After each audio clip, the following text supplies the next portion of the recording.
बच्चों को अपने जैसा नहीं बनाना है। बात अजीब और बेतुकी लग सकती है, लेकिन जब हम एक पटरी पर चलने के अभ्यस्त हो जाते हैं तो अक्सर ऐसा ही होता है। नमस्कार, डियर जिंदगी में आपका स्वागत है। माता पिता का सबसे बड़ा संकट बच्चों पर नियंत्रण को लेकर है। हम बच्चों को आसमान में उड़ाने की बात तो करते हैं, लेकिन ऐसा करते हुए उनकी दिशा पर अपना अधिकार रखते हैं। हम भूल जाते हैं कि बच्चे हमसे हैं, लेकिन हमारे लिए नहीं। जब तक हम बच्चों को संपत्ति की तरह प्रेम करना नहीं छोड़ते, हम उनके साथ जीवन का आनंद नहीं ले सकते।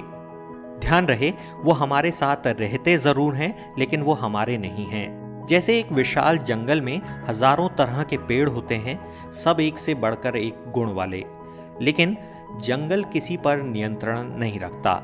वो केवल माहौल देने का काम करता है। वो अपनी क्षमता नियंत्रण की जगह वातावरण देने में लगाता है।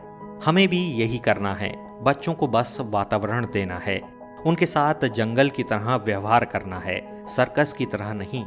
जैसे सर्कस में कितना ही बलशाली हुनरमंद जानवर क्यों ना हो, उसकी स्वतंत्र चेतना नहीं होती, वैसे ही अगर हम बच्चों को ज्यादा नियंत्रण में रखकर परवरिश करेंगे तो उनकी चेतना कभी विकसित नहीं हो पाएगी। बच्चों को नियंत्रित करने वाली परवरिश का परिणाम कुछ ऐसा होता है मानो तोते को घर के पिंजरे में पालना। इसके दो परिणाम देखने को मिलते हैं।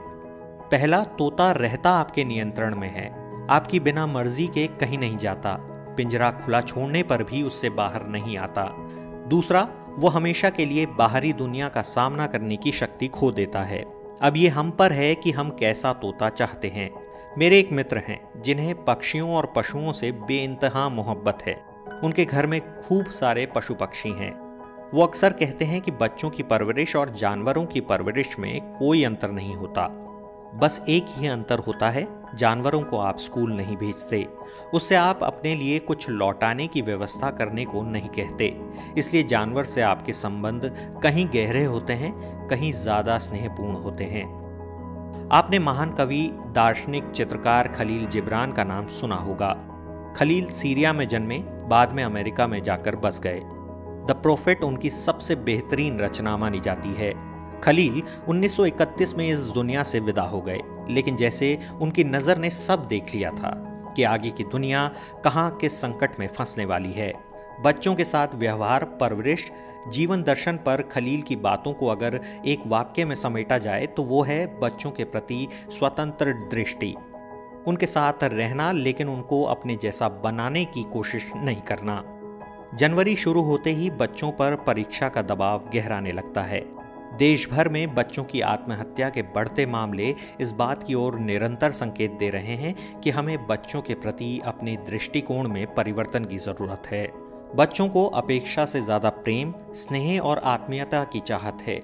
हम उनके सपनों को जितना ज्यादा उनका बनाने में उनकी मदद करेंगे, वो उतने ही प्रसन्न होंगे, उतने ही भले और अच्छे मनुष्य बनेंगे।